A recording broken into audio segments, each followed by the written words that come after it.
to start. Reece, your thoughts on that?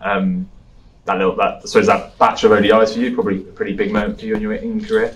Yeah, today it wasn't ideal, but no, it was obviously nice to put on an English shirt and contribute. I think that's all you really ask for, is that you contribute towards positive results for England. Obviously, it's a shame not to win one of the series, but I actually don't know when the next ones will be. But obviously, focus shifts to T20 now with massive competition coming up, but also a huge amount of T20s on the horizon. And do you think you personally are in a good position to cement a place in the first choice 11 come the World Cup in Australia? I suppose that's one way of putting it, but I suppose for me it's just like controlling all the controllables and same processes, and then hopefully everything lines itself up, and I'm pretty content that if I take care of things from my end, hopefully, like I just said, everything takes care of itself. But if I'm in a good space and not in the side, then I think that'd speak volumes that the side would be in a good place. So it's good either way for me. And with that batch of left arm quicks, do you like that? Is it kind of unusual that you normally have one in the squad and you've got sort of 4 or 5 often in the squads at the moment? Yeah, but I suppose I'm sort of more of an outright bowler. The other guys, more rounders and give it a whack. So I suppose all of us are sort of different cricketers, and not obviously with our left arm. On the left arm bowling side of things, we're all very different as well. So I think not only are we different in terms of like, obviously being different to having the right arm in the squad, but myself and Sam, 2 very different bowlers, and Will again is very individual in what he does. So yeah, I think it's nice, but it's not like it's 3 of the same going out there. They've still got their own characteristics that I suppose batters have to get themselves in against. Sonia? You're going into quite a long period, sort of T20 with the 100 as well. How helpful is that for you as a player? Because it's quite rare that you basically have a whole month just to play one format. Yeah, it's a good question.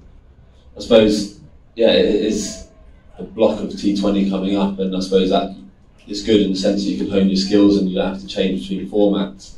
I think it's just good in the sense of tactically for yourself as a cricketer, physically, and just like even mentally, you're just more clear in your mind about what you've got coming up, and I think it only bodes well, to be honest. Do you think it bodes well for the World Cup in the winter? Yeah, I guess it would. I think the 100 obviously is going to be a good standard, and there's a lot of guys that we could come up against in the World Cup as well, so it's a chance to get an early look at those guys. But yeah, Pakistan's going to be an amazing tour. First time to go there, and obviously as a cricketer, it's one of the sort of places that you'd love to go and tour because of how mad they are about cricket. But yeah, there's also opportunities for people to put their hands up as well in the trip to Pakistan and the 100. So maybe there's a chance for someone to make a run for the side as well. Gina? I know you've had your various injury issues down the years, but you have actually been to 2 T20 World Cups in 2016 and then the travelling reserve last year. What kind of impact did those have on you, and are they in any way kind of driving your desire to not only go this time but play a major role?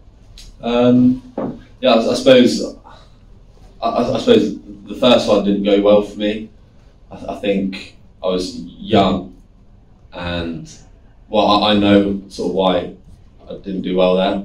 And then secondly, watching from the sides and thinking about how lucky the guys are to be playing. So I would definitely sort of hold that and use it as extra motivation. But I suppose, like I said, the first time going was experience, and I would definitely look to dwell on those when I get out there and hopefully cement a spot. But not only that, bowl some crucial overs and do well for the team.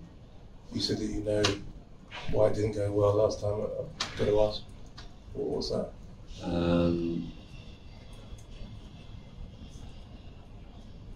I just didn't stick to my plans. Okay, so you, So for me, it was just I let outside things get to me, and I just went away from what I do well. That's it.